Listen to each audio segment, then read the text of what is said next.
In the last video, some evidence was provided of Islamic fasts' pre-Islamic pagan origins.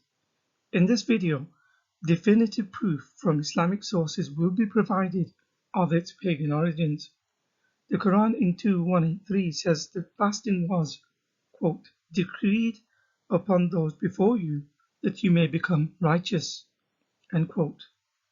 It is said that the term min qablikum, those before you, refers to the people of the book, in other words, the Jews and the Christians, who also have fasting as part of their religious practice, though not in the same way as Muslims do. The term those before you in the Quranic verse is significant because when Muhammad fasted before he proclaimed the religion of Islam in 610 AD, he did indeed fast, but more crucially, he did not fast according to the fast of the Jews or the Christians. Rather, he fasted according to the pagans. This is because he fasted in the then pagan month of Muharram, which was a pre-Islamic pagan fast on the 10th day of the month called Ashura. For example, it says in Sahih al-Bukhari 1893, narrated Aisha, the tribe of Quraysh used to fast on the day of Ashura in the pre-Islamic period, and then Allah's Apostle ordered Muslims to fast on it till the fasting in the month of Ramadan was prescribed. Whereupon the Prophet said, he who wants to fast on Ashura may fast, and he who does not want to fast may not fast. In Tirmidhi, it reiterates that Muhammad used to fast as the pagans did, but then Ramadan fasting superseded it.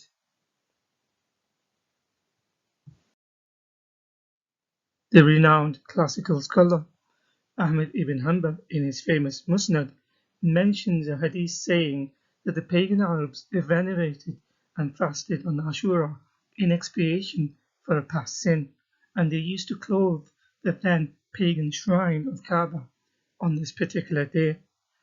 This hadith is mentioned in the commentary to his book called Fathur Rabbani, volume 10, page 184, hadith 240, here underlined in red.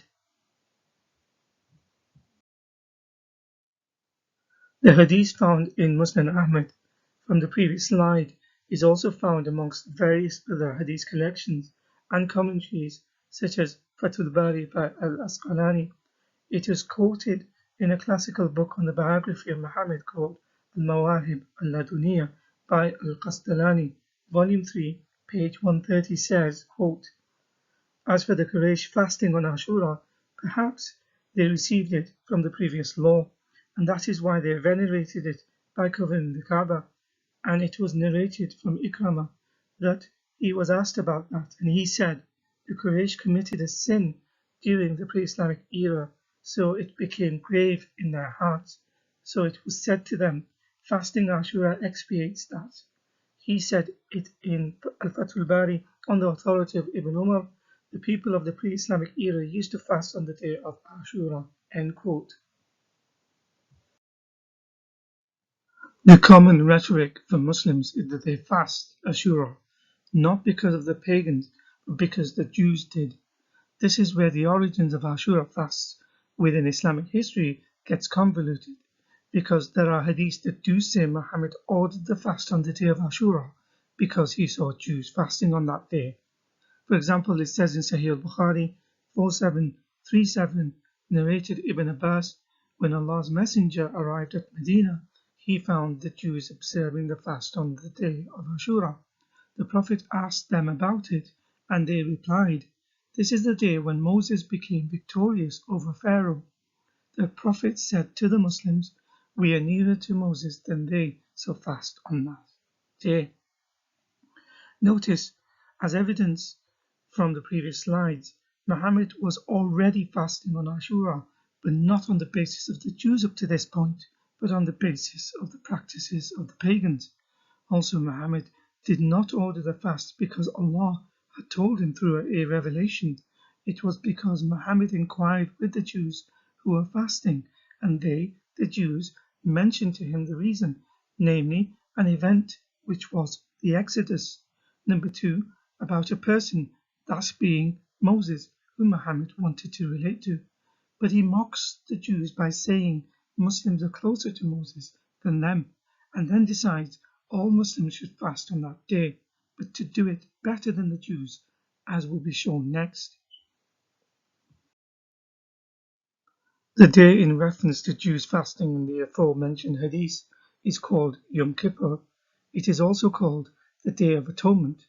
Not only did Muhammad learn the history behind the Day of Atonement from the Jews and the significance of the Exodus and Moses from them, he did not want to be outdone by them. So Muhammad advised his followers to be distinct from them so as to appear more pious and righteous than them and others.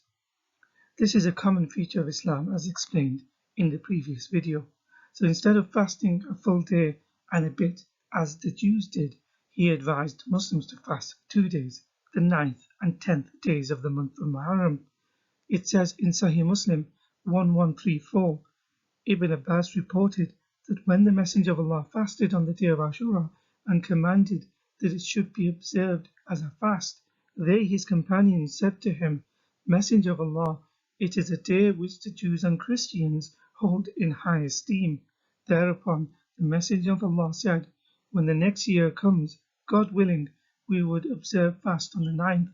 But the Messenger of Allah died before the advent of the next year.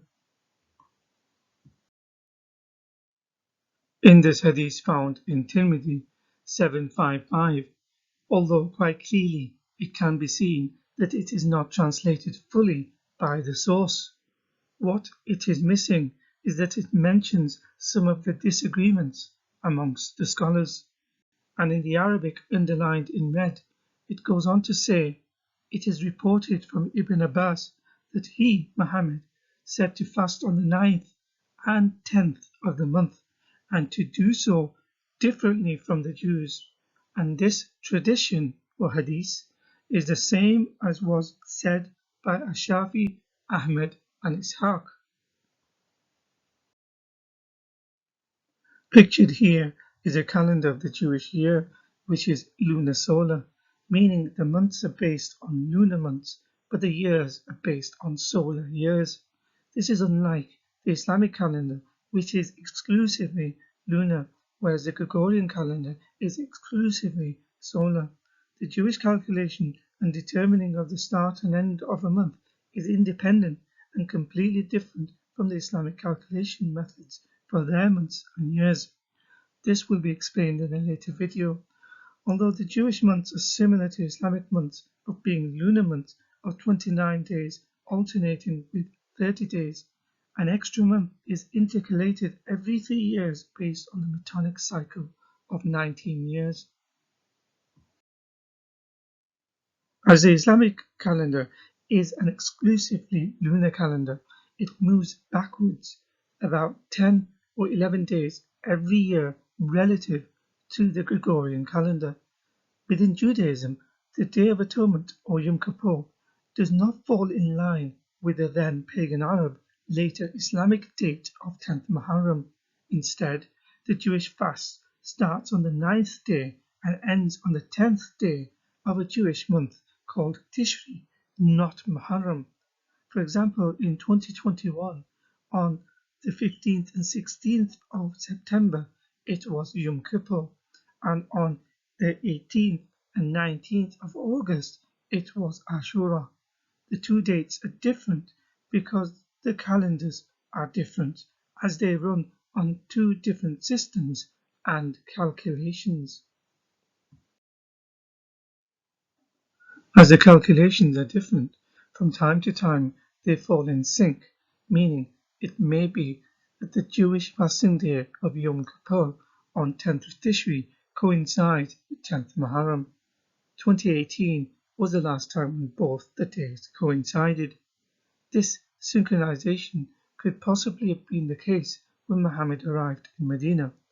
What may have compounded the confusion for him further is the date falls on the same numbered day of the month, 10th of Tishri for the Jewish Day of Atonement and 10th of Muharram for the pagans. In addition, both days are fasting days, so this may also have confused Muhammad into thinking both these days always fall on the same day in synchronicity. Instead of realizing this mistake, this error is still being promulgated by the faithful and non-Muslim organizations alike as a propaganda tool. For example, the links are in the description. In the Faiths Forum London article, it says Yom Kippur and Ashura remind us of our overlapping traditions and shared values. And with a big picture of an imam and rabbi shaking hands and smiling, the imam's online website has the title Yom Kippur and Yom Ashura, Similarities between Jewish and Muslim traditions. So in conclusion, Islamic sources indicate that the Islamic fasts began as a pre-Islamic pagan fast that Muhammad practiced called Ashura. The Ashura fast had a significant meaning for the pagan Arabs, and therefore they venerated it as a day of fast. It was not a fast taken from the Judeo-Christian traditions as is commonly promulgated amongst Muslims. Jews do not commemorate and fast Yom Kippur on the 10th of Muharram. They fast on the 10th of Tishri. It may be that the 2 days were in sync when Muhammad visited Medina, who then thought they fasted on the 10th of Muharram, thereby giving the command that Muslims should fast on this day. But this is only after he learnt the significance of the day from the Jews. It was not through Allah or brought to him in a revelation via the angel Gabriel.